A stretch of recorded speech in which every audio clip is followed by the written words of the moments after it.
Hello and welcome to the video. My name is Argent Sergeant, and this gentleman with the funky facial hair right here and the smoke coming out of his butt is Chinpachi. This is episode 5 of Survival Helper. Okay, I'm going to clear these farms and show you what happened just after I finished recording last episode. So there I was, hanging out in the nether, trying to make my way along to find a nether fortress. Here comes a piglin. He doesn't look too happy to see me. So I just think to myself, okay, I'm going to go and tackle that guy. All the while, this ghast is firing behind me, and I haven't noticed. He's fired 2 shots, now 3 shots. Don't even notice that one as it explodes on the ground nearby. So I turn around, I get myself into a position where I'm happy to fight the piglin, and when I land the first sword blow, everything erupts into flame. And then I realise what's going on. So the piglin gets wiped out, and I think, yeah, I can defend myself.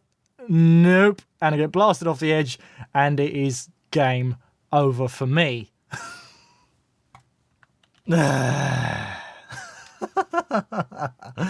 Oh god, you can see my underpants. That's embarrassing. As you can see why I was so upset. So I'm not going to be getting my stuff back, but at some point in today's episode we've got to get back in there and go and find something else. So I'm just going to feed the animals, craft up some new gear, and then we're going to get straight into it. Just went to open up a furnace, placed an obsidian block. I'm going back to the nether. I'm not going to be taking my diamond pickaxe with me, so I'm going to need a pick and a shovel, 3 sticks, 3 string, make a bow, a full set of armor, a new shield, which I'm going to decorate just like that. Gonna get kitted up, gonna put my iron away, and now I'm going back. I'm getting grumpy now. Where's my boat? Yeah, there it is. It's all the way over there. That's just great. Fine. Fine. I'm taking my boat with me, and now we're going.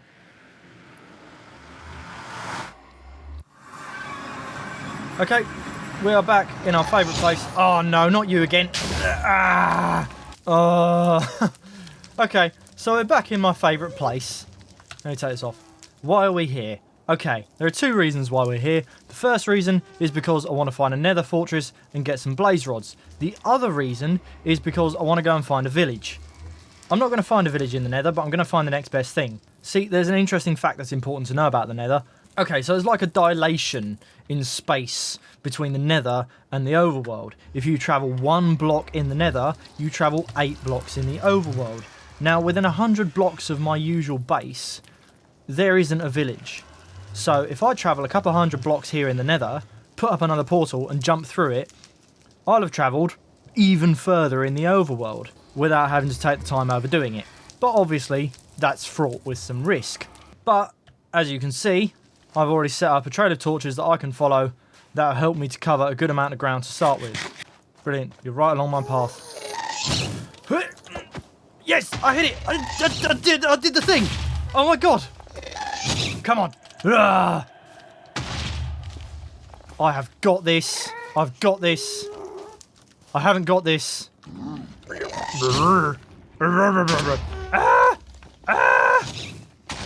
Not having fun. Not having fun. No. Okay. I'm further away from the gas. I can't really go up or down. I'm kind of on the edge of this huge precipice area here. So I don't really have a choice but to build my portal here and hope I don't get killed. It's happening here and it's happening now. 1, 2. Mine up some netherrack. 1, 2, 3. Corner. 1, 2, 3. Okay, that guy doesn't want to kill me. He's okay with me. We're cool. And now I'm going to light this portal. Click. And we're going back to the overworld, where hopefully I won't immediately die. Oh, that was stressful. That was really stressful. Okay, there are monsters. I should have brought a bed. That was foolish. Okay, fine. All I need to do is make it through the night. Easier said than done when you're as incompetent as I am. Oh, no. Oh, no, there's a lot of everybody. There's a lot of everybody. Oh, boy. All I have to do is just keep running away until daytime. This is going to go just fine. Oh, that was good. Thankfully, this armour is very effective at reducing the blast damage from creepers. Because in all likelihood, I would have been blown up in a single explosion. But armour makes a huge amount of difference to the amount of damage you take. Oh, good times. Can I see a village anywhere? No, I can't. I don't even know how far away I am from my original base. I think I'm going to go this way. Sun's rising. I like my odds. I like my odds.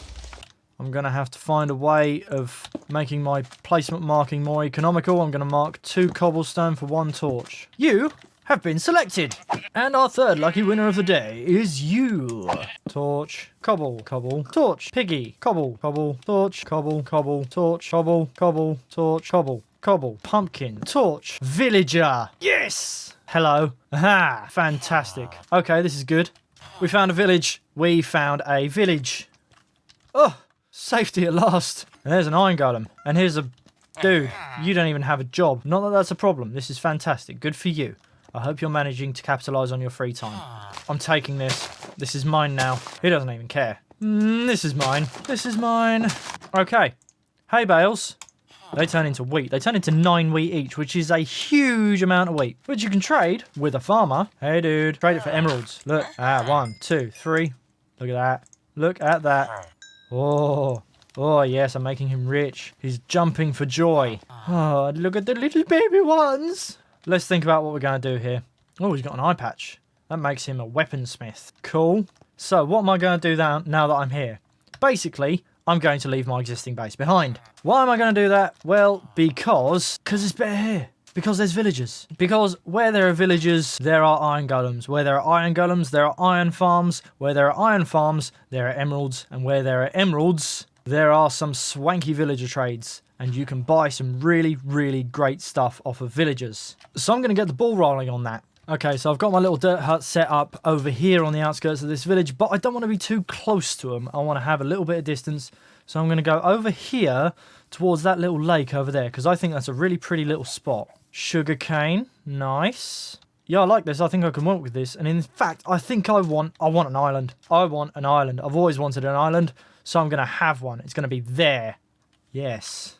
This will do nicely. Okay, I'm filling this all in, but I don't want to miss out on this stuff. This stuff, it's clay, and you can fire it in the furnace, turn it into bricks. And then once you have bricks, you can make flower pots. Just to let everybody in the village know what a lovely guy is, I'm just going to leave this little yellow flower in its pot outside my house. And then I'm going to shut the door because I don't want them in here. The other important thing you can do with bricks is that you can put them in this formation, and it will make not just brick, but bricks. And that is a building block. That looks pretty cool. Now I want some smooth sandstone to lay out the shape of my building. Okay, it's a bit of a funky shape, but I'm experimenting, okay?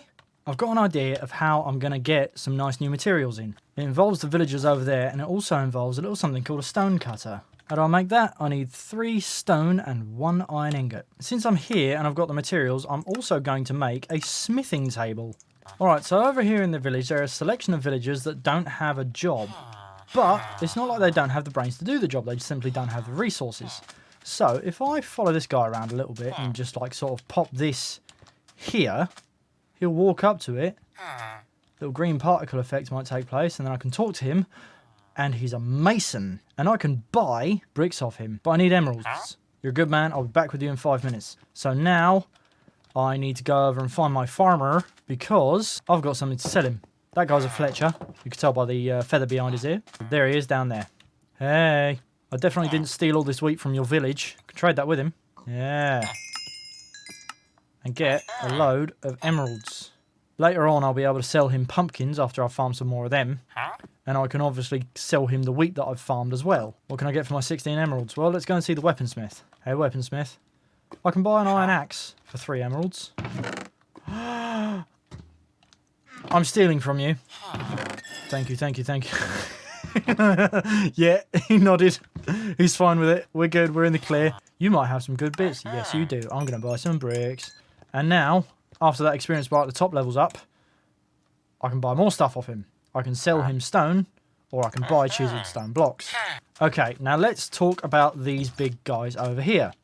Now these are iron golems. These things turn up whenever these villagers see monsters. And the reason for that is because villagers don't want to get killed by monsters. So they talk to each other and they go, shall we make an iron golem? They go, well, yeah, let's do that. So they make an iron golem and the golem scares away all the monsters. Well, it doesn't scare them away. It just beats the hell out of them until they die. Why am I interested in them? Well, because if you kill them, you get iron.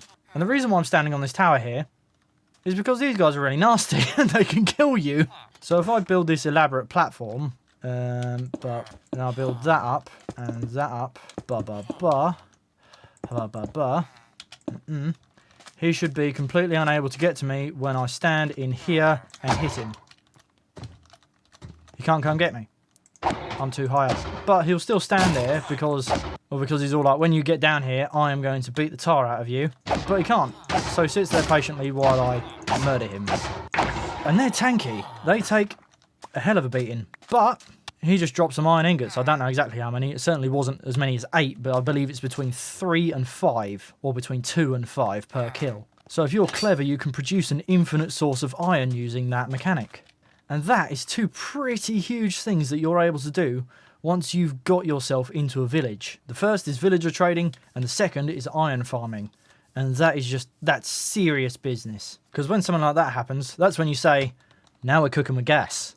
Well, it's definitely something. Let's have a little tour. Oh. Lovely. Enter at the ground floor level. We have this little area outside here that I don't know how I'm going to use, but I'll figure it out. We can go upstairs on a spiral staircase. I'm not the biggest fan of spiral staircases, so this might be subject to editing. We go downstairs into the basement area. Now, the basement area I quite like. Rudimentary sorting system, bed, and mine. Haven't really excavated out too much down there. Up here, spiral staircase, level 1. We have a nice balcony out the front here where we can look over towards the village over there.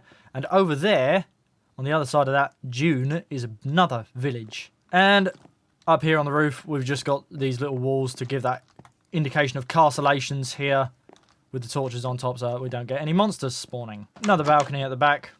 It's just a mix of some architectural details that I like and some others that I really don't like, and it's a thing. It's functional, it's livable, but by God, it looks like an absolute mess. I just can't help but laugh when I look at it. We got some sheeps. We got a wheat farm going on, sugarcane over there, and over here in the village we can do trading. So we've got our villagers. Some of these guys have trades, some of them don't. That's fine. We can give them some trades, just like this guy who we gave the toolsmith trade. We have our farmer, and we know that we can trade wheat with him for emeralds. But we can exhaust the trades after a while, and eventually he's going to want to stop buying wheat off me. Just like that. That X means he's not interested in doing it again today. So why is he a farmer, and why is nobody else a farmer? Well, the reason for that is because of this. He would have walked up to this and it would have given him a trade. That is a composter. We can actually make one of them using wood. So we make some slabs. Now we get the ability to make a composter. So I can actually make another farmer who can help me get rid of my wheat. Are you a new farmer? No, you're not. You're a new farmer. You're going to buy wheat from me. Yes, you are. Haha. And now you're a slightly less rubbish farmer. Levels up. There we go. All those hay bales that I raided from the village, I've turned into wheat, and now I've been able to trade and get emeralds, which is fantastic. I've got 32 emeralds, which isn't a small amount, not a huge amount, but not a small amount either. So I can talk to guys like the mason or like the toolsmith, and I can buy some stuff. Where have they all gone? So I can choose to buy that axe, but at the moment it wouldn't be a stupendous use to me. So what I need to do is I need to purchase stuff off of these guys and level them up, so that way I can buy better stuff off them. So that's villager trading. I think in order to go into a little bit more detail on this, we will jump over to the Moroncraft server. And once we've done that, we'll wrap up. Okay, so what do we need to know about villagers? Number 1, they look different depending on the biome you're in. These guys are in a taiga biome, and therefore they have a different appearance to the guys in the savanna biome or the desert biome. So all the crafting stations we have in the game are the blast furnace, the smoker, the cartography table, brewing stand, composter, barrel fletching table, cauldron, lectern, stone cutter, loom, smithing table, and grindstone. Respectively, these produce The armourer, the butcher, the cartographer, the cleric, the farmer, the fisherman, the fletcher, the leather worker, the librarian, the mason, the shepherd, the toolsmith, and the weaponsmith. If you level up your armourers, your weaponsmiths, and your toolsmiths, you can get diamond tools and armour just by paying emeralds for them. You don't have to mine diamonds anymore. So the next stage is going to be to knock up an iron farm so that we can produce an infinite resource in order to level those guys up and get the best trades out of them. Iron does also have its uses in the game, so it does pay to have a source of it handy. For the time being though, we're going to make do with having loads and loads of wheat at our disposal.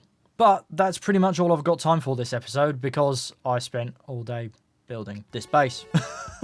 It's a little bit of a work of modern art. So while I get to work on making this village so fat that it can barely move, I will bid you adieu. Thanks very much for watching, and I'll catch you in the next one. I've been Argent Sergeant, and you've been great. Cheers. Bye bye.